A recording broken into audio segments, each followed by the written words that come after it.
Welcome to Women in the Arena podcast, the podcast celebrating women doing extraordinary things in plain sight.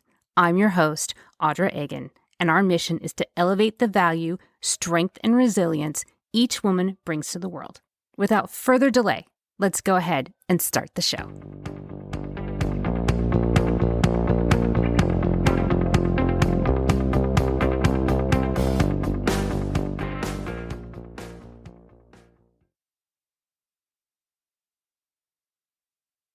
Welcome in, everyone, and thank you so much for joining me again this week. This week, we're going to talk about money, power, and numbers. I know everybody's thinking, oh gosh, this gives me chest pain. No. You do not want to miss this. My guest this week is Kendra James Anderson. She is the CEO of the Finance Femme, as well as a co-founder of Minted Lanes. These businesses are designed to fill a need for founders, especially a special place in her heart for female founders. She's going to talk to us again about money and finding your peace. It is my pleasure and my honor to introduce to you Kendra. Kendra, thank you so much for being here and welcome to the show. Thank you, Audra. I appreciate you having me here and definitely look forward to the conversation. I look forward to our conversation as well. And at the intro, I mentioned that we're going to talk about money, power, influence, and peace. Yes. None of those seem to go together. I know. I know. It usually doesn't. Usually when folks are talking money and power and entrepreneurship and business, it's usually, very black and white, very heavy on the numbers, very much about profit. And I admit I was there. I was very much that way as well. And then, life happens and babies happen, and it has a way of shifting your perspective on things. So yeah, it does go together, but it feels like it doesn't initially. Well, let's start where you were initially. You were first of all, you're brilliant. You have a degree from Clemson, which means that you were extraordinary. Let's face it, you are extraordinary. And you have a degree in corporate finance and accounting, and you went on that path. Yes. You went down that well-worn corporate path. Yes. What'd you find there? Actually, I loved it. I loved it. I've always been a numbers person though. Like my mom is an accountant, my dad's an engineer. So I feel like it was in my brain, even just growing up. I mean, I helped my mom put the grocery list together in like Excel when I was a little girl. So for me, finance and accounting, as far as schooling and even in like my corporate life, I loved it. So I learned a lot about business and not necessarily entrepreneurship, but a lot about business and a lot about the relationship between CEOs and CFOs of these large companies and how they communicate and how they work together to push the needle forward in a business. And so my corporate experience was amazing, and I had no idea that entrepreneurship was even going to be a thing for me. So it was an accident. You're an accidental entrepreneur. 100%. 100%. I was perfectly content in that corporate world and had the vision of like climbing the corporate ladder and getting that huge office with the all glass and all windows and just kicking my feet up, and that was the vision. At the same time, though, I had friends that were starting businesses, maybe even a few years in business, and they were doing very well. I mean, they were making multi-six figures, some of them making millions a year in their business, but they weren't happy and they were struggling to feel like they were making money. And it was baffling to me because I'm like, you're making all of this money. What's the problem? Like, let me talk to your accountant. So that's finally, I was just like, let me talk to your accountant. Let's see what's going on. And I found out, Audra, that they didn't have accountants. They didn't even have accountants. I'm like, how are you making $2-3 million a year in your business and you don't have anyone looking at your numbers? That's when this all started, because I started then supporting those friends and getting their finances in order, understanding their business books. Still just thought it was just me helping out friends. It never dawned on me that it would be a whole business until after a few months of doing that, probably about 6 months of doing that, I noticed the change in their business which meant a change in their life, right? Because now they're lighter. They're like, oh, they can see their profits and feel their profits. And that's when the light bulb went off for me. And it was very clear that while I loved my corporate career, it was really just paid training to go and do this for a living and for the rest of my life. And so I quit after about 6 months of doing that as a side hustle, quit, and I've been in it full time. So you went and changed their lives by making organization of their finances, of their of knowing what their returns have been, what their account payable have been, account receivable, all of that, suddenly making sense of all the noise and the chaos. Yes. So Yes. is that where you introduced peace into this whole money, numbers, power influence? Or did that come later? Because that sounds like a lot of peace to me. When you have peace of mind Yeah. that you know where all the numbers are and know where everything's going, Mm-hmm. that as a woman gives me comfort. And I don't know, that might be the same for the people you were serving. Yes, absolutely. And ironically, that's where peace for clients started to come in. And I can share with you later where peace for me actually started to come in, because it actually was two different points. But yes, for clients, definitely I think it's the clarity, because really with numbers, what I often find is it's the fear of the unknown and a little bit of like fear of judgment as well, right? There's, okay, I don't know what my numbers are. And then the second that I start looking at them, maybe it's going to expose something that I don't want to know. And then, it's like ripping down and building back up a house. You don't know what's behind the walls, and you're kind of like, let's just keep it behind the walls. But once you start to get the clarity around it, then you can actually start to make the changes, for the better. And you can start to implement things that's going to make, your life easier and your business run smoother. So peace definitely sets in once you just get a little bit of that clarity around what's going on, and you can get some assistance in understanding what strategies to use to move forward in your business as well. But absolutely, peace definitely comes with the clarity in your numbers. I mean, no one wants to admit that they're not great at budgeting or financial planning, but not everybody can be good at that.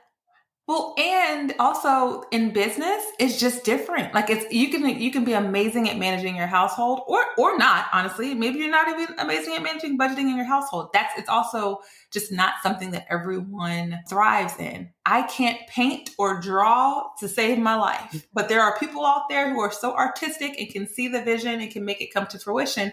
So we all have our own skills and gifts. And I think though with money, it's just one of those things where folks feel like they should just already kind of know certain things, but it doesn't always translate. Personal doesn't always translate to business. You might be able to run an amazing household and not be able to balance the books in your business.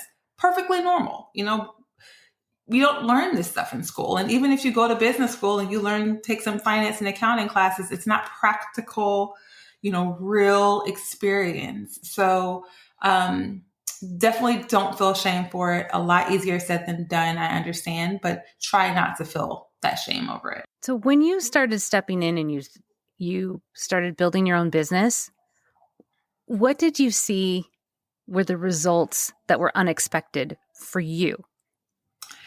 I think for me, it was the connection.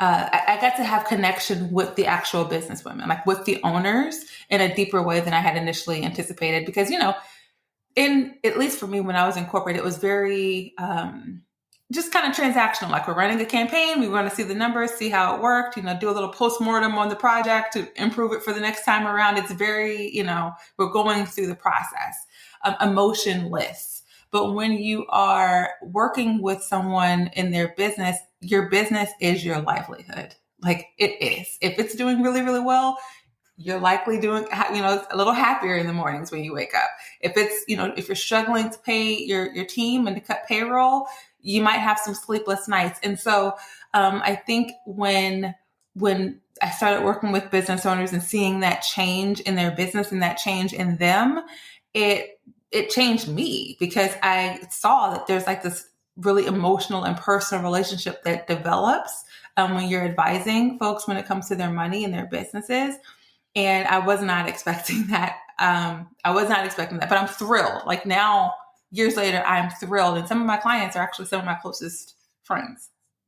So you now have this personal emotional investment in your clients' businesses. Yes. But there's a flip side to that. That also sounds like there's a lot of pressure there, and that it might take a personal toll on you. I know that might have happened to you as well. So I'm alluding to the piece that you went finding for yourself personally, but I want to, Yes.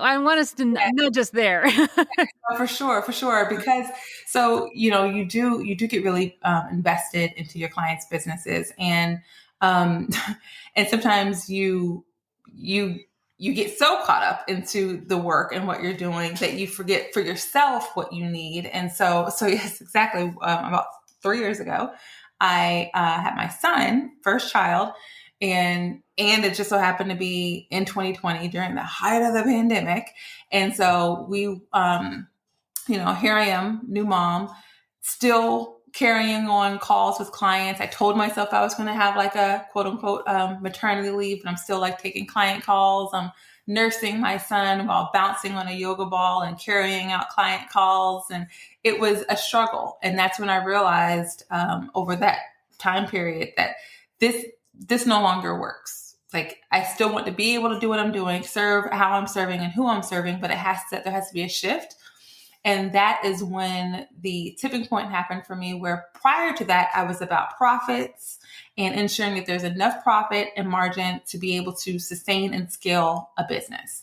It shifted and it was about peace and profits, like equal parts peace and profits, not profits with a little bit of peace. You have to figure out how to really balance the two. And that's when you start to have sustainability. And that's exactly the point, or the point in time when I made that shift and focused on peace in addition to profits.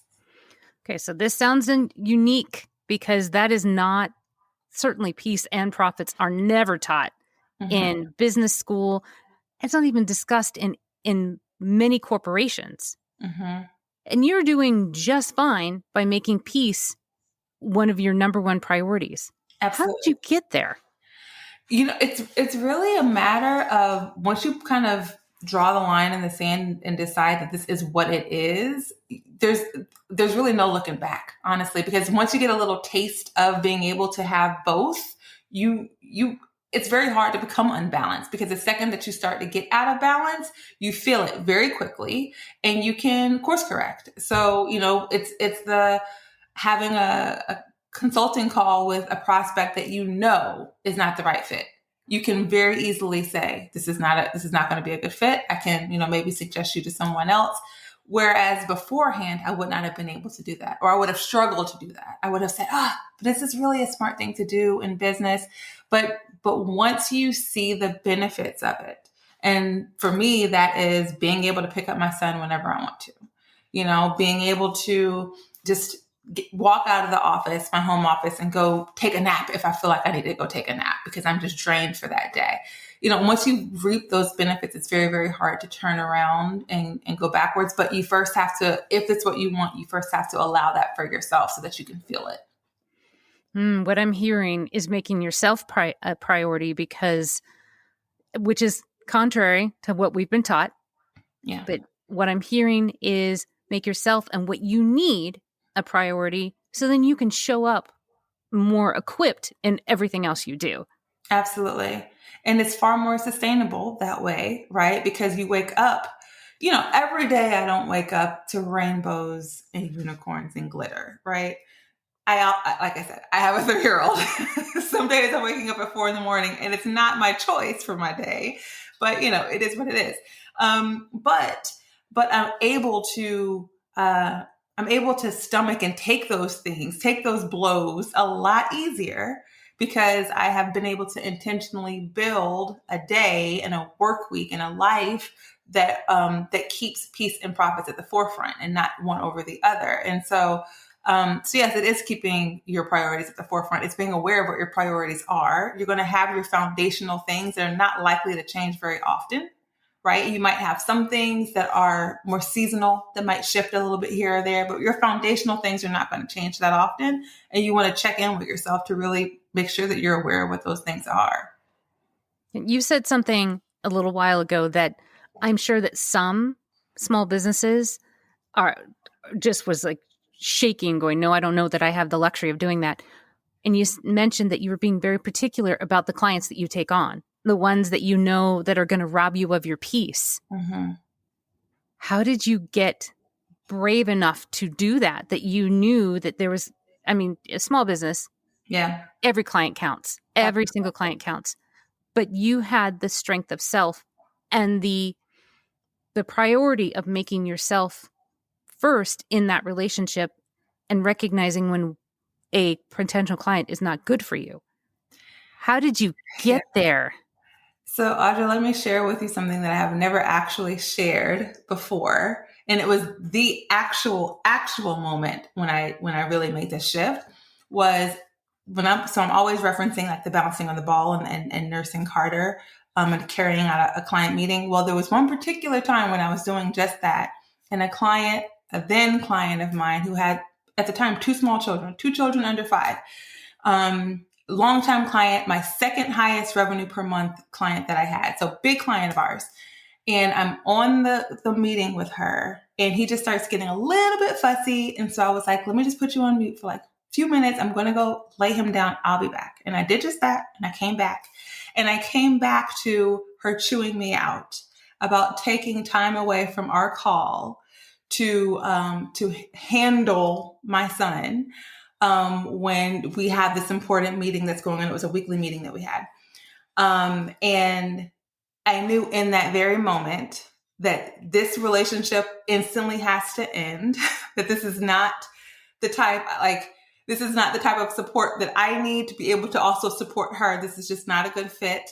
And we got off of the call, ended the call, fine, but we got off of the call and I immediately put together a presentation to close out our contract together. And I did that. I sent that over to her. And I remember for months after, she was doubling down on her stance. Kendra, I don't understand why you let us go. You are the one who was unprofessional on the call and couldn't handle your son. I mean, I was shocked that not only did it happen initially, but like it's continuing to happen from a mom of young kids at that, and that's when I said, I have to be very careful of who I exchange energy with in this business. And I have the choice.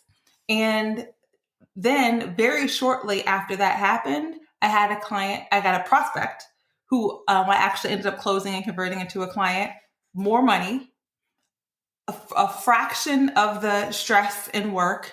And still to this day as a client, and still to this day on every meeting will ask, how's Carter? How's Carter doing? It's a completely different dynamic. The relationship with this client and the relationship with that client, I let that one go. And I ended up, it's the old adage, right? I ended up getting something even better. And I saw what can happen when you know that something is not right and you do something to fix it. And yeah, that was the exact moment when I decided to make that shift. So you felt it in your gut. You knew. Oh, that was it for me. It was, okay, this is unacceptable. There's nothing that is okay about this. And so I have to change this. First of all, that was incredibly brave. You're a small business owner. That must have been very, very scary to say, you got to go for 2 reasons. One, you don't know if you're going to get another client just like her. Absolutely. And 2, you picked you. Yeah. That's not, I'll just speak for myself. That's not always easy for me to pick me when I know that something is good for me, because I've been wired and trained that I'm last on the totem pole. And for you to jump in and pick you, your priorities, your business, and then not know what's going to happen afterwards. Yeah. First of all, I feel ill for you in that moment. I can imagine how you felt, but I'm also incredibly proud of you of how brave you were. Thank you.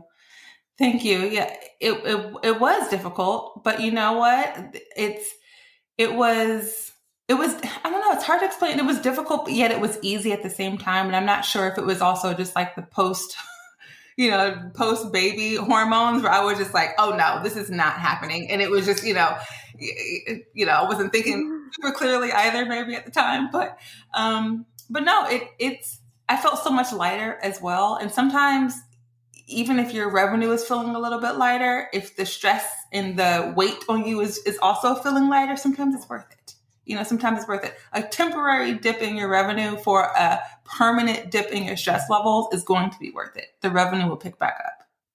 Do you think if you hadn't done that and walked away from that client, that you would have had the capacity to welcome in the even better client?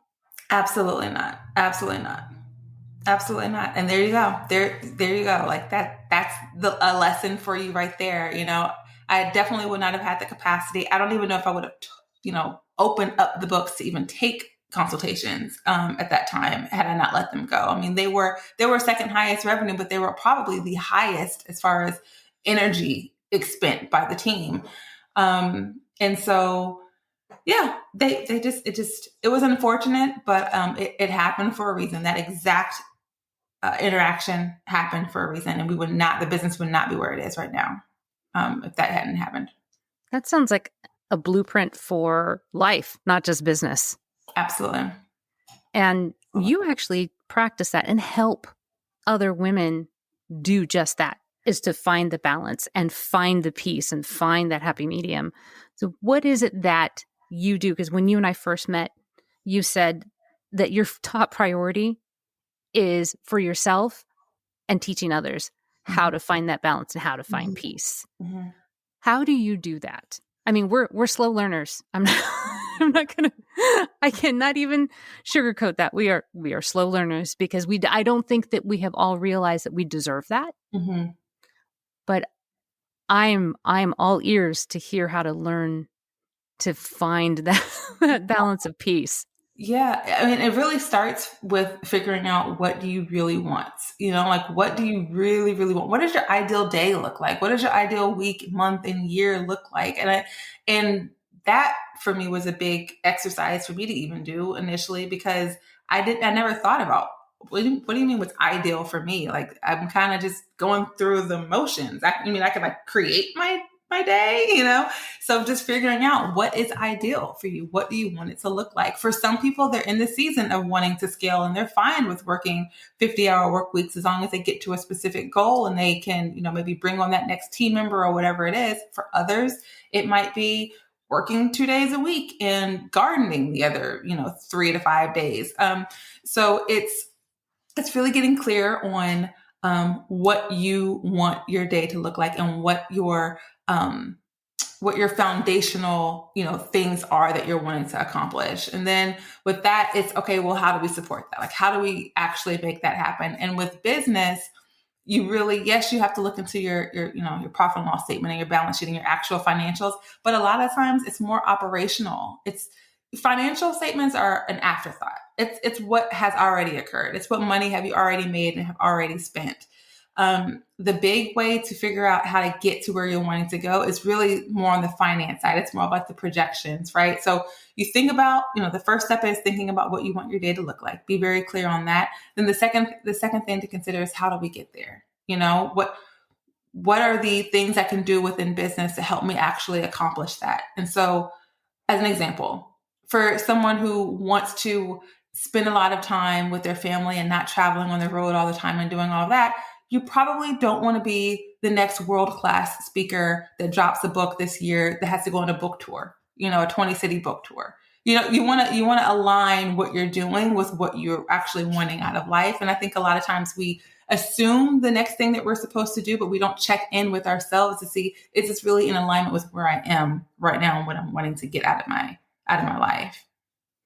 So that's being real honest with yourself, which isn't always easy. Actually, it's pretty darn hard, is to get real clear of what you want. And when you started thinking through this, did you really literally have a notebook and start thinking through, okay, what is it that I want? What is it that I don't want? That's something that I would do. I would write things down. I love lists. Yes. I love lists. I love crossing lists off when I finish things. Yes. I love this. So in order for me to think about this, I'd have to make a list. Did you do the same thing? Absolutely. I have a notebook. I actually have a notebook and writing down, what do you want your days to look like? What, even as granular as you're comfortable with. Some people want to stay a little bit more high level, but, on Tuesdays, I want to go to Pilates, and on Friday, I want to go and do, whatever. You can just create that. And And I will tell you, I will pause here and say, I am the least like woo woo person that you know, right? I'm extremely analytical. However, I will say over these past 3, 4, 5 years, a little bit of the woo has sprinkled into my life, because I can see the power of writing it down. Get it out of your head, write it down, actually visualize it. Because the analytical part stepping in here on the woo a little bit for me is when you write it down, you also have something to hold yourself accountable to. So yes, there's something I'm sure to be said about, manifestation and putting it out into the universe. But also, if you are a tactical person that wants to know how to spend your days, you spend your days in alignment to what you have wrote down on that paper. And if it's not in alignment, you can very quickly say, I don't want to write a book and go on a book tour this year. That doesn't fit with this. It makes it very easy to say yes or no to things when it's clear and clearly written down. When things are really gray and just kind of floating around and you're just not sure, you say yes to a lot more than you probably want to say yes to. And then we get back into that, overwhelm and, I'm not getting the results that I'm wanting. Well, we don't even know what the results that you want really are. We got to be clear first. That's a really good point. That what you've said was really powerful. When you're in the middle of the gray and not clear of what you want, you say yes to a lot, and then you're halfway in the middle of it going, why did I say yes to this? Mm-hmm. Why did I think I wanted to do this? Because you're in the middle of it and you're like, this is terrible. Mm-hmm. This is not for me. Why am I here? This is not what I had in mind. Right. But you're saying it's because you weren't clear with what you wanted in the first place. Right. And some things can shift, right? But again, those core values, those are usually pretty locked in for a while. But some of the things some of the day-to-day shifts, okay, yeah, maybe it's not Pilates on Tuesday. Maybe it's Pilates every other Friday, whatever. Like that little stuff, nuance stuff that can shift. But your core values, do you want to spend time at home with your family? Then let's build a business around doing that. Do you want to travel, the world on your business's dime? Let's build a business that can do that and still be profitable. But we have to be very clear on what that is first. And that, like I said, these are all lessons that, even though we're talking specifically about businesses and entrepreneurs and specifically female entrepreneurs, this sounds like this could apply to every aspect of your life. Mm-hmm. I know that you've applied it to specifically your business, mm-hmm. but have you applied it in other areas of your life too? Oh, absolutely. Absolutely. Friendships, like going into friendships, like, does this actually feel, does this actually feel in alignment? It's that whole, checking in with yourself. Just check in with yourself. And I think one of the benefits that we have as women is our intuition is really, really strong. It's really good. And I think that, at least for me, it's not that I didn't trust it initially. I just didn't listen to it enough initially because there was so much chaos all the time that I'm in. But once I learned to quiet that, which I'm still learning, I think that's going to be a forever journey, but learning to quiet it, to really check in, like intentionally check in, it almost never steers me wrong. And so like leaning into the fact that we have this strong intuition, and helping that kind of guide you through different scenarios. That's the important part, is being able to quiet the noise and really listening to yourself, mm-hmm. listening to that intuition and not letting yourself talk yourself out of it. Mm-hmm. Because how many times have you thought this is really important, but then your logical brain kicks in and goes, what are you thinking? That's silly. That's ridiculous. You can't do that. Or you have responsibilities or whatever. Yeah. And to that point where, we were talking about like this is business and personal, there's actually been times where I've had clients who I will come in, or they'll suggest something in their business and they're like, I really want to try X, Y, and Z. And, they start talking through it and it sounds amazing, but I'm running the numbers, I'm looking at the data and I'm like, logically, like the data is showing this and I want to put this in front of you so that you have that.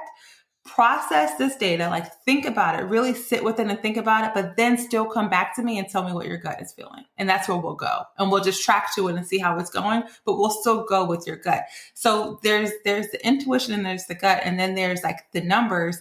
I want you to have both. I want you to know how you feel, but still have the numbers. It doesn't mean the numbers trumps the intuition. It just let the numbers actually, like, give the numbers a chance. right, to help inform you, but then still go with how you're feeling.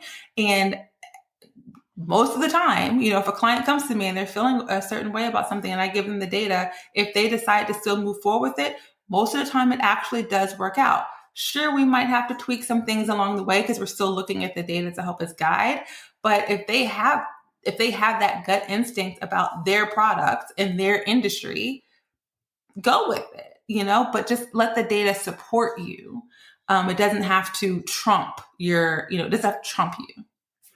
That is first of all, that's very rare coming from someone with an accounting background. I know. To not squash somebody's dream just because the numbers don't match. Yeah.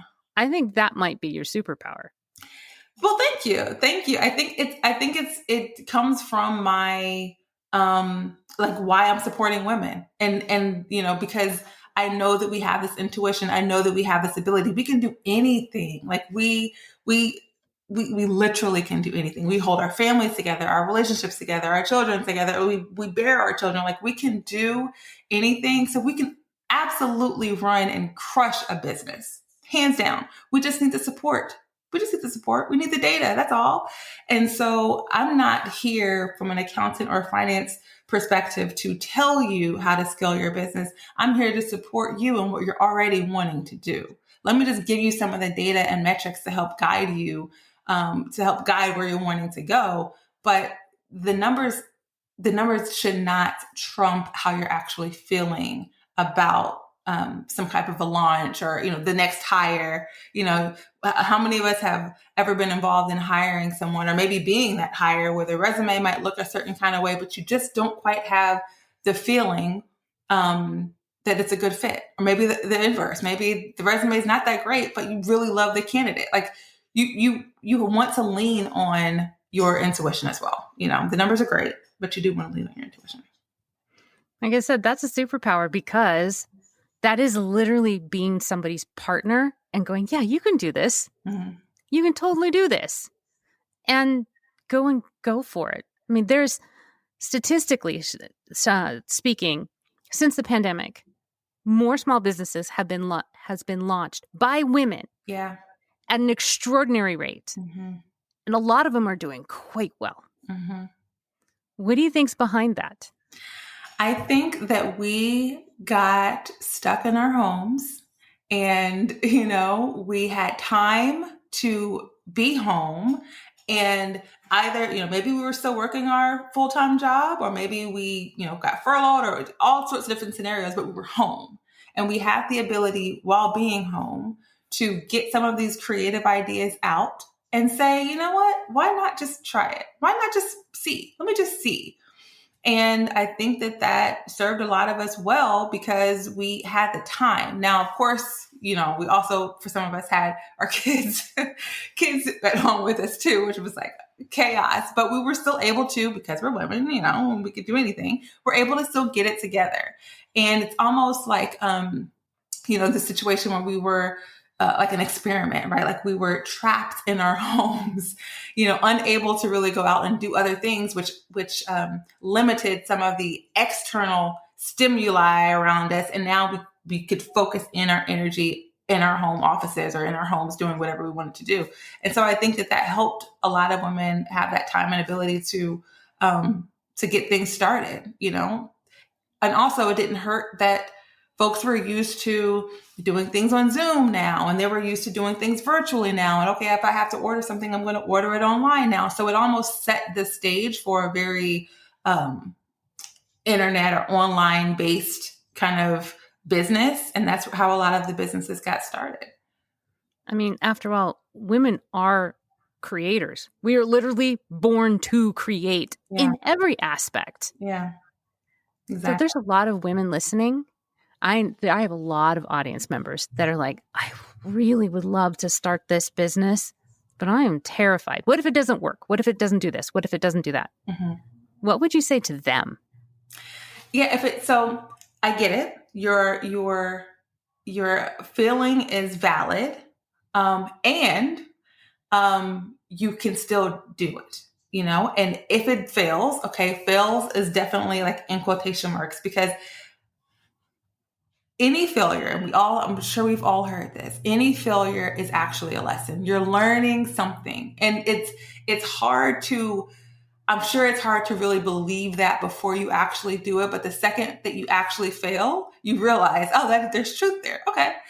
Like the greatest business owners and entrepreneurs have failed so many times, but the failures are like a drop in the bucket compared to where they actually are and what they've accomplished. But the failures were needed. They were necessary. I mean, what do you consider a failure also? Like you might, launch a marketing campaign that didn't do as well as you thought. Was that a failure? No, you still got some lessons out of it. So I think like practically speaking, if you are nervous or scared or worried about starting the business, start smaller. You don't feel like you have to put all of your money into something from the very beginning. Start smaller and then just build on that momentum, but start, because there's probably nothing worse than going 5, 10, 15, 20 years down the line and having all these what ifs that whole time.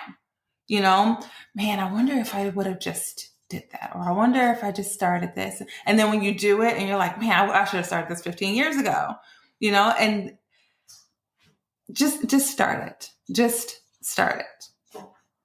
Just be brave and close your eyes and jump. Yeah. I mean, because at the end of the day, if the jump can be calculated as your heart needs. Some can jump with, pulling 10,000 out of their savings and, taking a 2-week vacation from their job and saying, okay, I'm going to take these 2 weeks to go really, really hard into this and invest this 10,000. For some, doing that would be, more negative than positive. It will cause too much worry. Maybe it's only $500 that you're pulling. Jump to the extent that you feel comfortable, but jump, but jump. Listen to your intuition and go for it. Absolutely. Now, before we run out of time, I wanted to make sure that we let everybody know that you also have a podcast. Yes, I do. What is the name of your podcast, and what is your topic of discussion on your podcast? Yes, thank you for asking. So the podcast is the Kendra Nicole Podcast. And over there, we just talk all things business strategy, business finance. The last couple of years of the podcast has really been focused on the business side. So some like tactical, tangible things, what's profit versus revenue, like those sorts of things. I do think I'm going to be pivoting a little bit this year to actually have, wonderful guests like you on, maybe if you would care to join me. I'd love to. I'd love to talk a little bit more about, some of the not so technical components of being an entrepreneur and starting a business and everything. But yeah, the Kendra Nicole Podcast is the name of the podcast. I mean, that sounds like so much fun to be able to listen to you and have you on the ready to help encourage these budding entrepreneurs to maybe get answers to the questions that they already have in the back of your mind, because maybe they can't afford a fractional CFO right now, but they can afford 20 minutes to listen to you give them some sage advice. Yeah, absolutely. Absolutely. And I try to make it, light so that, I know accounting and finance isn't the most fun topic in the world, but I try to give actual real life examples from clients that we have on the product-based side and the service-based side to help it be relatable so that you can actually use that information to better your business. Well, at the beginning, I said that we're going to talk about money, power, influence, and peace. And people probably rolled their eyes at me and went, what are you talking about? But this entire conversation, we've exactly talked about that. Power, influence, peace, and money all being able to coexist together. Absolutely.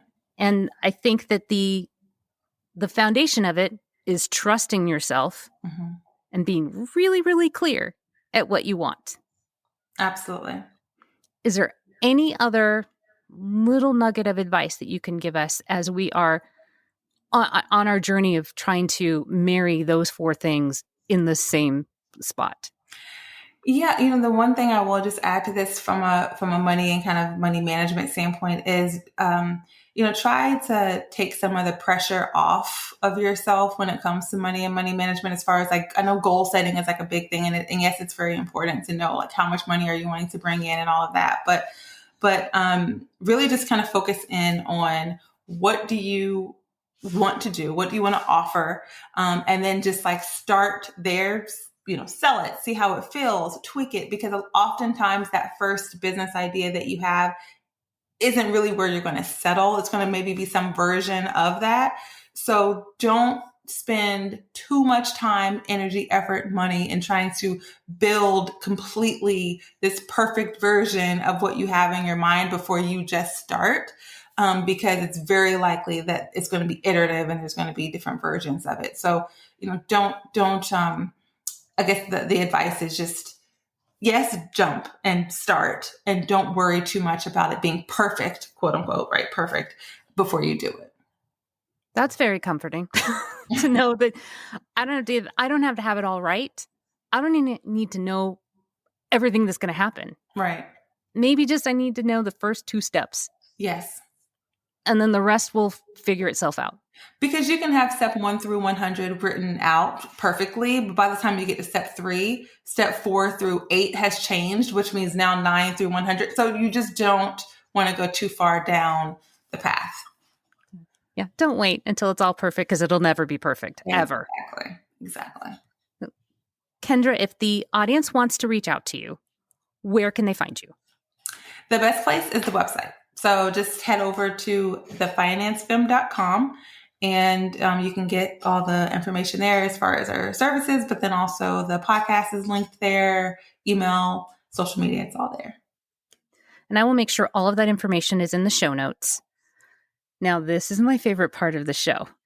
If you've listened before, you know what I'm going to ask, but this might be a surprise for you.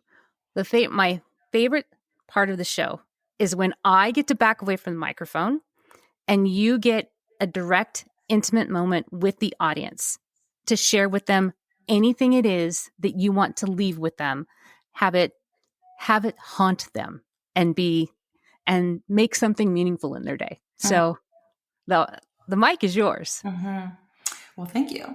I will just say that the only thing that is stopping you, or the only thing between you where you are currently and where you're wanting to be, the biggest thing that's kind of stopping you from being there right now is just the noise in your head. It's not you specifically. It might just be the noise that's in your head. And so working through that, trying your hardest to really quiet that noise, to get clarity on what it is that you're really wanting, is really going to be that next big step. And just when things get overwhelming, because they can, just always focus on that next big step, whatever the next big step is. If you've worked through the noise and now you kind of feel like you have, some guidelines down, then what's the next big thing that you have to do? And just really try to put your energy there, because really, truly 2, 3, 4, 5 steps down the line is always, in motion. And so if you can just put your head down and really think about the next big thing, then I think you'll find, looking back 3-6 months, that you've made that progress. And if you need more encouragement, go listen to Kendra's website or podcast, and she'll give you a ton of encouragement. So I hope that you all go and check it out. Kendra, thank you so much for being here and making it money, power, and influence and peace not sound so scary and so impossible, and making it sound absolutely achievable, and that you absolutely can make it happen in your life. Yeah, absolutely. Thank you. Thank you, Audra. Thank you, and thank all of you for listening, and we'll see you again next time. This is just the beginning.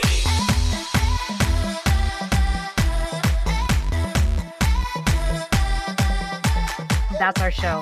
I am so grateful for each and every one of you and your unwavering support and your continued belief in this movement that has become much bigger than me, much bigger than just a podcast. It has become this forward momentum that we are all doing together.